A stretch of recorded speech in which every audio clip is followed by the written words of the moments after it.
सच दिखाते हैं। आज चौधरी मोहम्मद याकूब बजाड़ साहब कलाई में मेरे रिश्तेदार भी हैं, तो इनकी इयादत के लिए आए थे। इनकी तबीयत कुछ नासाज थी, तो ऐसे ये एक तारीखी घर है कलाई का। इनके पास नंबरदारी रही है और आबा व अजदाद काफ़ी मशहूर ज़माना रहे हैं। तो आज इनकी इयादत करते करते बात चली तो इन्होंने एक बहुत खूबसूरत नुस्खा हमें दिखाया, जो गालबन कहीं 18वीं सदी का है। और इन्होंने कहा कि इनकी दादी के पास ये नुस्खा रहता था। ये बहुत छोटा सा कुरान पाक है कि जो आज भी पढ़ा जा सकता है। ज़रा इसको दिखाएंगे आप। तो ये इनकी दादी मोहतरमा गर्मियों के महीने में डोक में जाती थी और इसको कुरान पाक को अपने पास रखती थी ताकि वो वहाँ उसकी तलावत कर सकी।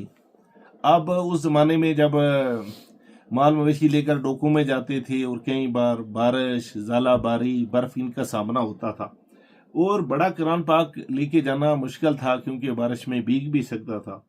तो इस कुरान पाक का जो बिल्कुल एक छोटा सा नुस्खा मेरे हाथ में देख सकते हैं और ये आज भी पढ़ा जा सकता है। ये उस ज़माने का है और इन्होंने इसको इस संदूकचे में महफूज रखा है। और ये संदूकचा भी कहीं 17वीं 18वीं ईस्वी का है। इसके ऊपर आप देखिए मेड इन चेकोस्लोवाकिया। ये चेकोस्लोवाकिया का नाम भी पुंछ में बहुत कम सुना होगा। और उस वक्त जो ये अंग्रेज़ों का ज़माना था तो यहाँ पे बड़े बड़े इंजीनियर जो है स्कॉटलैंड से बुलाए जाते थे। जैसे मोती माल का जो इंजीनियर था स्कॉटलैंड का था, उसमें जो कालीनें लगी हैं वो तुर्की की हैं। तो इस तरह का वो सिलसिला था। फिर जब बातें करते हुए मिला तो जब ये हमारी पुंछ एक रियासत थी, ये सुंदरबनी से लेकर ये बाग, पलंदरी, रावलाकोट ये सब इलाका पुंछ का था।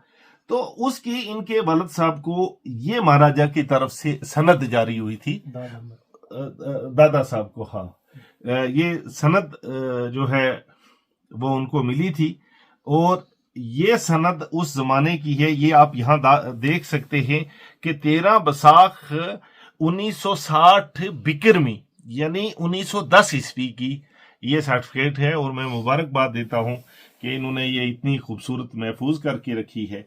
इसके अलावा भी इनके पास जो उस ज़माने की सर्टिफिकेट्स हैं, जिसमें स्टेट सब्जेक्ट सर्टिफिकेट है, उसमें स्टेट सब्जेक्ट दर्जा अव्वल, दर्जा दोयम, दर्जा सोयम दिया जाता था। और नंबरदार साहब के पास दर्जा अव्वल की सर्टिफिकेट थी। मैं मुबारकबाद देता हूँ याकूब साहब को कि उन्होंने ये एंटीक चीज़ें जो हैं वो संभाल के रखी हैं। इनके पास उस ज़माने के वो गिलास और बर्तन भी हैं और इन्होंने कहा कि मेरी कोशिश है कि मैं वो जितने भी पुराने ज़माने की एंटीक चीज़ें हैं उसका एक म्यूज़ियम बना के उनको जो आने वाली नस्लें हैं उनके लिए महफूज रखूं। इस बात की मैं इनको मुबारकबाद देता हूँ। शुक्रिया जी, कुछ फरमाएंगे आप? अभी तबीयत ठीक नहीं है, इंशाल्लाह से ठीक होगी, मैं जरूर। हाँ जी, बहुत शुक्रिया जी, बहुत शुक्रिया। सच दिखाते हैं।